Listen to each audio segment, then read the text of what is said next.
गजापुरातील विशाळगडावर अतिक्रमण हटवण्याच्या मोहिमेला रविवारी हिंसक वळण लागले होते। तसेच विशाळगडाजवळ गजापूर गावात झालेल्या हिंसाचाराच्या घटनेनंतर आज उपमुख्यमंत्री अजित पवार आपले सर्व कार्यक्रम रद्द करून विशाळगडाजवळील गजापुरात पोहोचले। यावेळी अजित पवार यांनी हिंसाचारग्रस्त भागाची पाहणी करत पीडितांशी संवाद साधला। इथं आता आपण पत्रकार मित्रांनी पण पाहिलं, मी स्वतः बघितलं, इथं राजेश पाटील आहेत, बाकीचे सगळे प्रशासनातले वरिष्ठ अधिकारी आहेत, सगळ्यांनीच बघितलं। काही निष्पाप लोकांच्या गाड्या तोडलेल्या आहेत, मोटरसायकली फोडलेल्या आहेत, स्कूटर फोडलेले आहेत, घराच्या काचा फोडलेल्या आहेत, दरवाजे तोडलेले आहेत। अशा पद्धतीचं नुकसान इथं करण्याचा प्रयत्न काही लोकांनी केलेला। वास्तविक ह्यांचा तसा अर्थार्थी विशाळगडाच्या वर असणाऱ्या अतिक्रमणाचा आणि इतर राहत असणाऱ्या लोकांचा काही दुकानांमध्ये देखील संबंध नव्हता। आता तातडीची मदत म्हणून शासनाने त्यांना 25,000 रुपये असे 50,000 रुपये प्रत्येकी मदत केलेली आहे। पंचनामे केलेले आहेत। पंचनामे करत असताना मला जिल्हाधिकाऱ्यांनी जी लिस्ट दाखवली त्याच्यामध्ये जिल्हाधिकाऱ्यांच्या हाताखालच्या सगळ्या अधिकाऱ्यांनी सगळ्या गोष्टी जवळनं पाहिलेल्या आहेत। त्या पाहून 2,85,00,000 रुपयाचं नुकसान झालेलं आहे।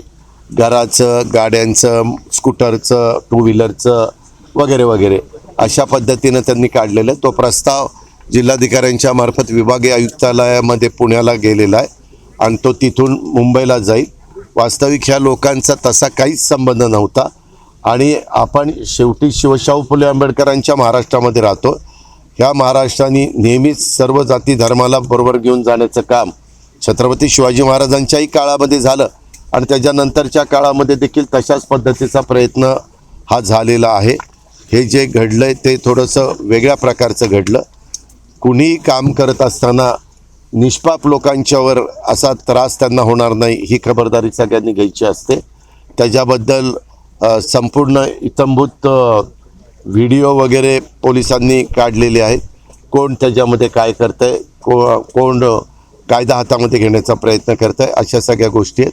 ह्याची संपूर्ण सगळ्याची शहानिशा केली जाईल आणि त्याच्या संदर्भातली योग्य ती कारवाई केली जाईल। प्रशासनाने गांभीर्यानेच घेतलेलं आहे। प्रशासनाने त्यावेळेस वर पण कुणाला तिथं जाऊन दिलं नाही। त्यावेळेसचा मॉब त्यांनाही समजून सांगण्याचं काम केलं। माजी खासदार संभाजीराजेंना पण समजून सांगण्याचं काम प्रशासन त्या ठिकाणी करत होतं। परंतु कधी कधी असा एखादा मॉब हा थोडासा ॲग्रेसिव्ह झाला की मग तो कुणाचं ऐकत नाही। हे पाठीमागची अनेक उदाहरणं आपल्याला आहेत।